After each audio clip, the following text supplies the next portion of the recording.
What's happening, Pod Squad? Welcome into episode 78 of the show.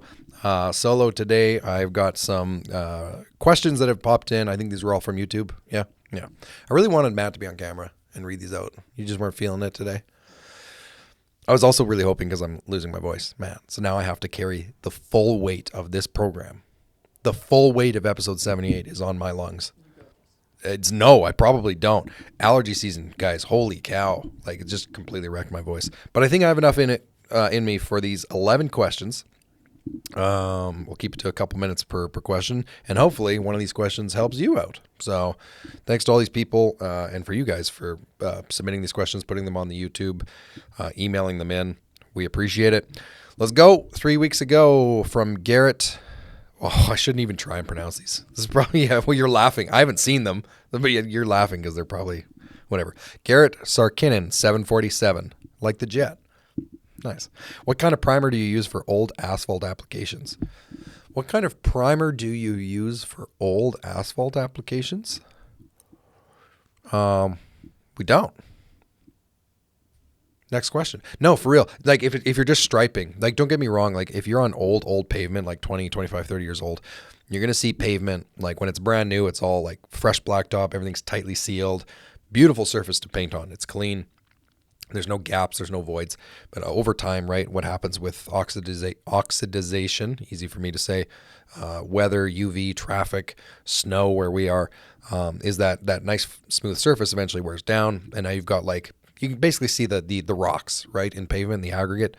If you're in that kind of situation, guys, there really isn't much you can do. Like, it is what it is. It's old pavement. I don't really know of any product. There might be one, but I can't see it being even financially worth it to try and sell a primer before you put paint down. So typically for line painting, you just got to make sure the surface is clean. Now, one quick thing I will say. When you are on old pavement and you get those little, like, voids in the pavement, those tend to fill up with dirt. And what happens is, even if you clean them out really good with, like, a stiff broom and a blower and you paint over it, what's going to happen is the first time some dirt comes over top of it, it's going to settle back in that void. So just make sure you prepare your customers for that. We had one customer who was like, you painted the fresh lines or you restriped them. And, like, so many of the parking lines have these little, like, gaps missing in the paint. And that's because those are the low spots that are, like, filling with dirt. So do your best to prep it and clean it as you should. But, no primer you can use for line painting. Wow, this is going to be a rough 30 minutes, bro. I'm going to try my best. What do I do if I need to cough, Matt? Like, do I just go? You'll edit it out with, like, a SpongeBob something around there? I don't know. I do have to cough right now, but I'm going to hold it in. TK Jones, 3167. I have a job to do. Congratulations. It has 90 parking lines, 5 handicaps, and a few fire lanes. Is $1,000 a good price? Matt, why would you put that in there? Okay. Let's spend 2 minutes on this. 90 parking lines, I presume 5 handicap. He says 5 handy, and a few fire lanes. I'm not sure where you are, TK Jones, 3167. I don't know what your fire lanes are, if they're red. I'm guessing. We don't have those here, but is $1,000 a good price? Well, if you think about it this way, this is the only thing I'll say. 90 parking lines is basically 5 gallons of paint or a pail. There it was, Matt. Yeah. That's basically a pail of paint. 5 handicaps will take a little bit of paint. Fire lane just depends. You said a few fire lanes. I'm not sure how many linear feet that is. So it sounds to me like you're in it for, I don't know, depending on the fire lanes, maybe 7 gallons of paint. So if you're buying your paint for $25 a gallon, you're in it for your cost, $150 of material. Plus, you obviously got your truck and the expenses that come with that. The problem is I can't tell you if it's a good price, Mr. TK Jones, because your business might have drastically less overhead than ours. So just to keep our doors open at Laser every day, it costs us, like, literally thousands of dollars, over $2,000 a day, just to pay the office staff, pay the rent, the trucks. So when we look at jobs, a 90 parking line job for us is likely going to be a lot more than 1,000. And that's not because we think we're better than you, TK Jones. It's just because if we don't charge more, we wouldn't be able to sustain the business. So I will say this, when you're starting out, I just gave this advice to somebody on a Zoom call the other day. Much more important than trying to figure out, is this a good price? Track your time that you're spending on your job.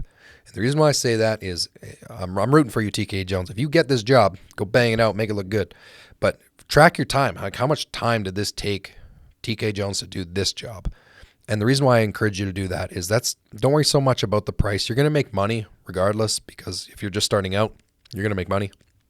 But if you keep track of your time, you'll be able to, as you do more and more jobs, better understand how long jobs will actually take you, which will allow you to get more accurate pricing based on your business. Matt, I can't believe you put that in there. Is there like water in here? Can I drink some of your juice? No, I don't want your juice. No, absolutely not. But like, I'm going to like barely make this today. I'm going to do the best I can. Yowzer. All right. Matt's going to, I don't know. There might be water in here somewhere. User ZV7DP2ED7P. Let's go. Really enjoying all of your content. Much love, user. I'm not going to say it. My apologies if this has already been answered. But if someone was starting completely from scratch with no prior knowledge, would you recommend jumping straight to striping, or does seal coating / crack repair offer an easier entry into the overall field? Wow, that's a good question. I guess it depends. What's your definition of easier? Like, I wouldn't be worried so much about easier. I wouldn't be worried about what's the less complicated service to do. I would be more looking at it of, if I can put my future hat on a year from now, 2 years from now, 3 years from now, what service would be in more demand? So if you haven't already started, user 7vids, I'm not going to say it. If you haven't started out yet, my recommendation, phone some paving companies and property managers and potential clients. And basically ask them like, do you have a reliable solution for your striping? So if you get a lot of paving companies that are like, no, we're desperate. We don't have any subcontractors, or we have one subcontractor, but we're not fond of him. If you get that sort of information, that would probably signal to me you should probably start with striping. But conversely, if you get a lot of like, no, we got our stripers, we do our own striping in-house, and you just visually around your market, you see that a lot of the striping is done already. I mean, that doesn't mean you can't do it. It just means maybe you should have a conversation with property managers and say, do you have a solution for seal coating and asphalt maintenance? So rather than looking at what's easy, I would just play it to the market. So where I am here, nobody really does seal coating. It's a tough educational sell. Like property managers here don't know what it is or why you do it. So if I was starting out here, that would be a tough way to start. Even though like there's no seal coating being done here, or very little, you would have to invest so much time educating your clients, which is a big investment of time and resources probably. So striping in this market would make sense. Also, striping is better, right, Matt? Right. Yeah. Seriously, I'm going to cough like every 5 minutes. It's fine. We'll put some funny sound. Will you? I'm hoping I just get like one good cough and then it's gone. All right. Nicholas Durden 11. Do you have any recommendations on swapping colors in your machine on a job site while staying clean? Or should I have a machine for each color? Oh, baby. I got really excited at this. I'm going to look on my phone because there's a previous episode of the show where I talked about this. Like, should I buy... It wasn't in the topic title, so if you weren't looking for it, you wouldn't see it. But in the episode, I discussed like how you make purchasing decisions. And basically, in a nutshell, my recommendation in that episode was kind of similar to the last question. Rather than if you're doing color changes, obviously it's going to be quicker and a lot more convenient if you had a whole other machine, right? That'd just be great. Color changes suck. Nobody likes to do them. But don't make a major purchase decision of like literally a $10,000 machine just because it takes a little bit of time to do a color change. That's probably not the best return on investment. Man, I'm going to have to find this episode. I know I'm close. It was like right in the early days. Maybe it was in episode 13 about like waterborne versus solvent. Nah, I'll have to find it later. But anyways, I'll throw you something, Nicholas Durden 11, because hopefully you're representing watching the show, send me an email, cam@stripingpodcast.com. I have a color change standard operating procedure. It's literally like a step-by-step thing that I built, I think like 4 years ago. We don't actually use it anymore because we have enough machines where we don't really have to do color changes. We still will use it for new training, right? We need our new technicians to know how to do a color change. So my recommendation is email me and I'll hook you up with like, I think it's like a 17 step, like really detailed. And we even get into I wrote the details in there of like, if you're changing from yellow to white, that's a real big pain in the butt because, white will show any little bit of color. So there's some shortcuts you can take if you're changing from white to a different color. It's all in the document, my guy. Send me an email. I will help you out. And I really want to find that episode. Matt, what episode was that where I talked about it? Yeah, you weren't here yet when I was. Oh, I found it. Yeah, let's go. Nicholas, episode number 31. I don't know why I'm looking at my laptop. Episode 31. Making data-driven decisions for your business. So it's all about how do you know what you should buy and which ones to pass on. So I talk about why you should potentially not buy a whole other machine for striping or changing colors. All right, one more cough there, Matt. This is brutal. I really didn't want to cancel. I had like 17 hauls before we started recording. I don't know if you could smell my breath, but it was like, oh, that's good. It was like cherry hauls galore. Are hauls only in Canada? I don't know. Well, if you guys don't know what halls are, I don't know. It's like a menthol thing. Luis, you're going to Google it. Luisel Barrio? Oh, butchered that. 963. Thanks, Cam. I'd like to know more about the paint, especially the Davies. It's highly recommended to me from a guy in Texas who uses it exclusively. I'd like to learn more about how you make sure the paint is a consistent viscosity. Holy cow. Props to this guy for using the word viscosity. Let's go. Spells it correctly, too. So there's a couple things here. Number one, Davies paint. During the paint shortage over the last 2-3 years, which was a major thing starting in 2021. If you didn't know about the paint shortage, it was pretty rough. Shut down a lot of striping companies. There was a time when the only paint we could get here in northern Canada was Davies. And truthfully, we didn't really care for it, and I suspect it's because of the climate. Just from what I've heard, it sounds like Davies does really well in a warmer climate like Texas. The issue we had is because we have cooler temperatures here in Canada, I'll convert it to Fahrenheit. We will get up to like 80 sometimes, but it's pretty rare. We're mostly hanging around like 70 during the summer. What we found is when the temperatures dipped to like 50, it just didn't perform very well. It had a hard time drying. It seemed to like the surface had to be perfectly dry, whereas the paint we prefer to use, you didn't have to have it perfectly dry. So as far as the viscosity though, man, I can't believe I'm going to say this, but similar to the last question, like I think it was 2020 when I started hiring people, and I watched other people mix paint on a job site with the cordless drill. It dawned on me that not everyone mixes paint the same way. And I was like, hey, I won't say his name, guy that was mixing paint, can I show you a slightly better way to do that? The way you're mixing it's not going to get it mixed properly, because he wasn't getting to the bottom of the pail. So very similar to Nicholas's question, I actually wrote, this is going to sound absurd, we have a 1-page document in our company on how to mix paint. Literally, it's an SOP. It's very short. It's like fits in 1 page very easily. And it's like a step-by-step guide because, it's important. If you don't mix all your paint pails consistently, you're going to have different results on the job site. So I felt a little silly writing it back in the day, but my business coach was like, man, anything you do, make it into a step-by-step process. So we have a 1-page guide on how to mix paint. Yeah. So email me. I'll send it to you. cam@stripeitpodcast.com. All right. Ginsley Montezera. I have known this guy for like years now. Faithful watcher. Ginsley, I appreciate you. You're in Ontario.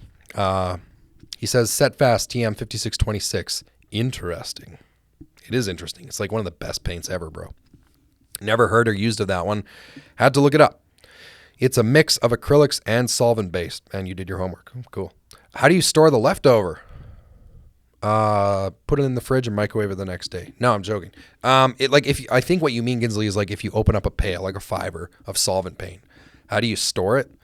I mean, ideally, in our experience, and maybe there's something I don't know, but you can store an open pail of paint throughout the striping season, no problem. But as you go into winter, and if it's going to sit there like undisturbed for like 4 months, 5 months, my experience is unless you have the seal, so that rubber gasket that's on the inside of your paint lid, when you take that metal lid off, there's always a rubber gasket that sits in there. Unless it's like perfectly intact and hasn't shrunk or cracked, you might be able to store it with no issues.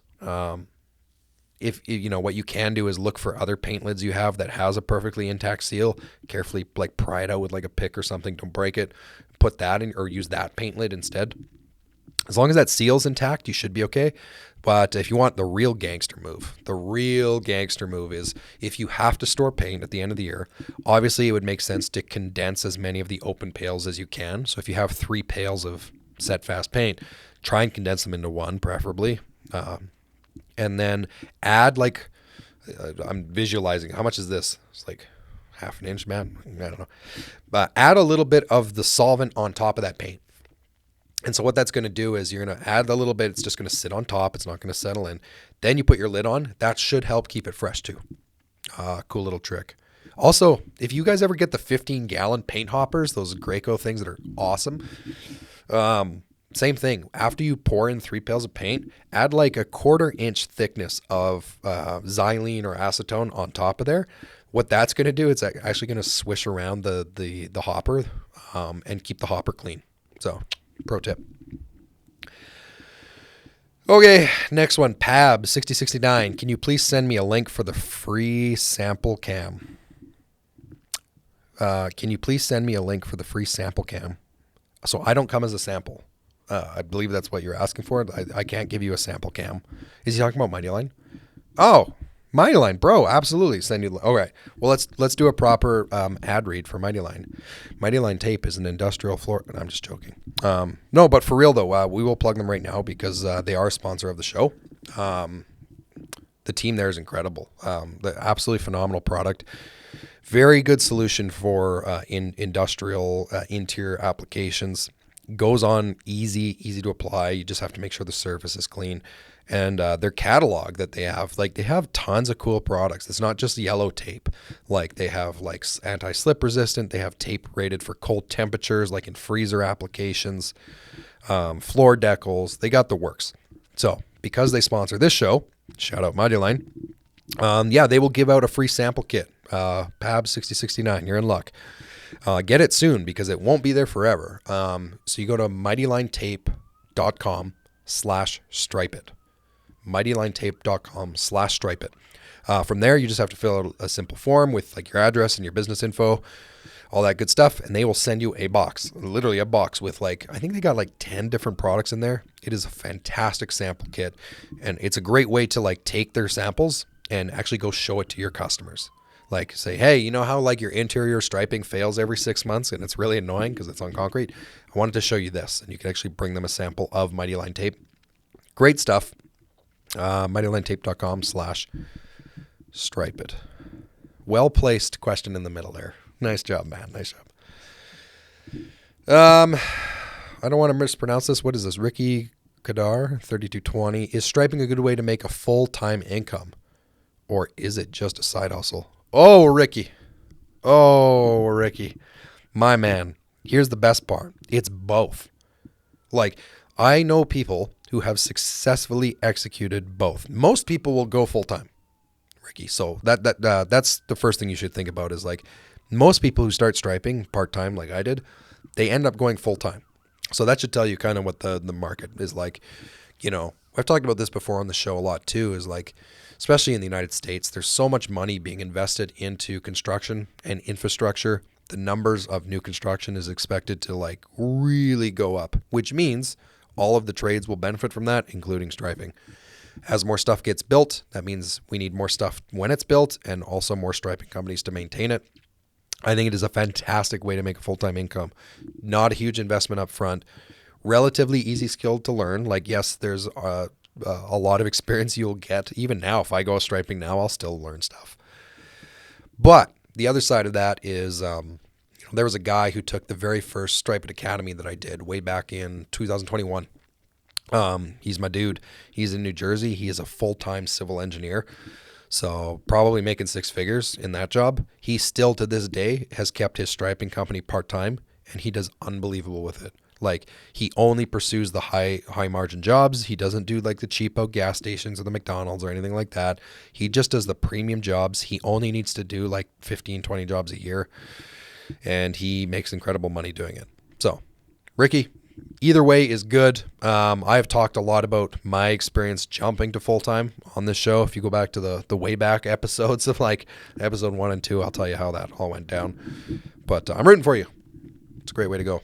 Full-time. All right. I'm just deciding, do I cough now or do I keep going? No, I'm not going to do it. Because you said yes, I'm not going to do it, Matt. All right. Rotten Melon Productions. Did you look these guys up? That's just a great name. What does Rotten Melon Productions do? One can only guess. I changed my mind. The cough is coming. Rotten Melon, I'm so sorry. What is the best website to access line striping equipment and stencils? That's an edgy question to throw in, bro. Like I don't get paid for shout outs to these people. I have to give a really political answer here because I don't have an affiliation to any of these guys. We do not sell equipment and stencils. There was a time where I was going to sell stencils. Depends where you are, I guess. So we're in Canada. We used to buy them directly from the U.S. There's a company called Stencil Plus. We bought from 1-800-STENCIL. Those are some of the ones that have been around for a long time. I've also bought stencils from Dan Zurcher. What's his website? I think it's AmericanStriping.com, if I remember, in Ohio. Did you nod? Wow, you know. Good for you, Matt. So I don't have an affiliation to any of them. I don't think there is a best website. I would always, just a general business principle here. We always prioritize our service and our vendors by who treats us well.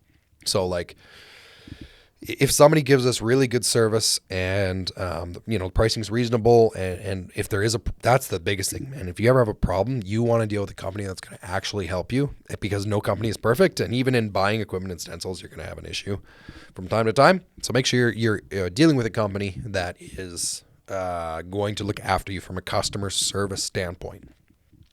Last thing I'll say, line striping equipment. If you're going to buy one of the big machines like Graco or Titan, often you can get really good pricing directly from a paint store. So like the major paint stores in your market often are official distributors of Graco and Titan equipment.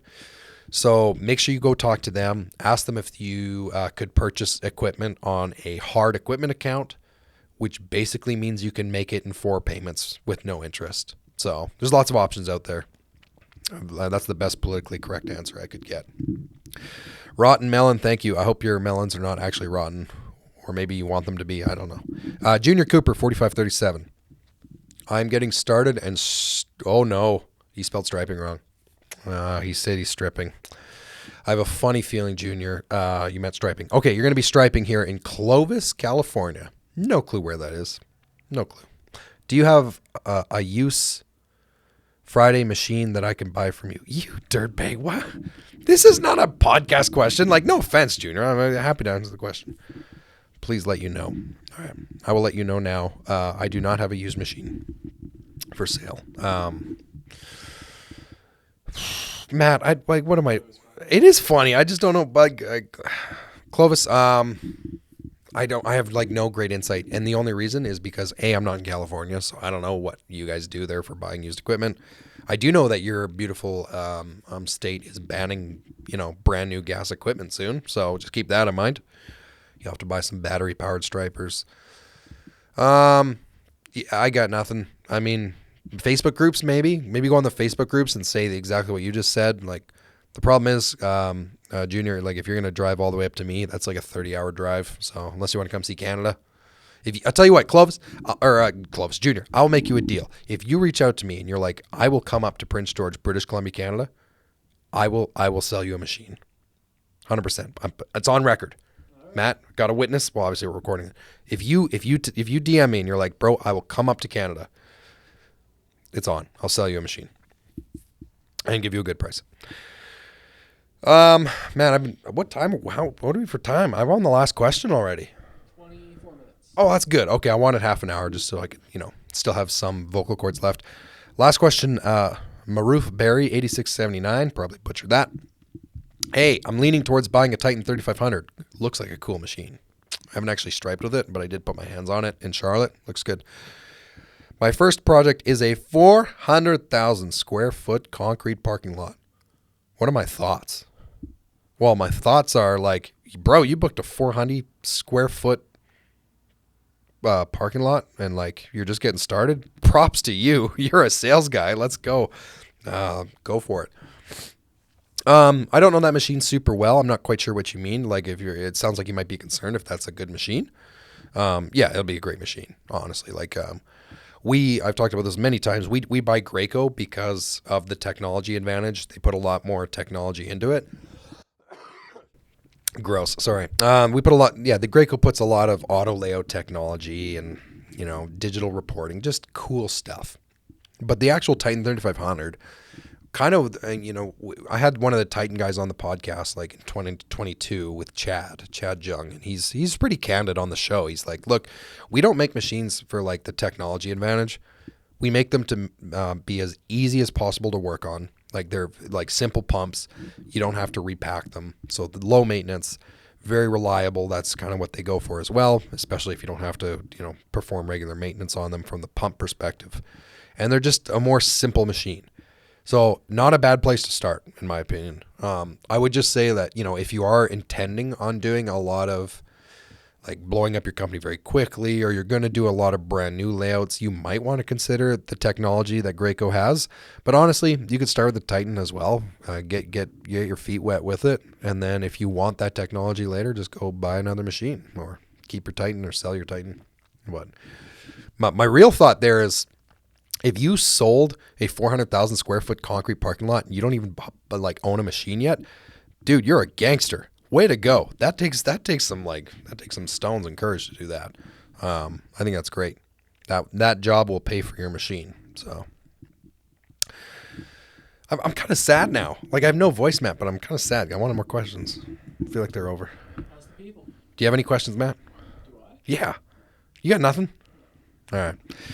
All right, just keep sending those questions in. Once in a blue moon, especially at this time of year when everyone's really busy. Just quick note, like when we book podcast guests on, like there's some podcasts that will book you out as a podcast guest like 4 months in advance. So like you record the podcast in May and it comes out in like September. I hate that because I feel like some things just change so much. So every once in a while, if we don't have someone lined up this week, or we'll just do a question and answer like this. So keep sending in your questions. We're here to help. Keep your stripes hot. We'll talk to you next week.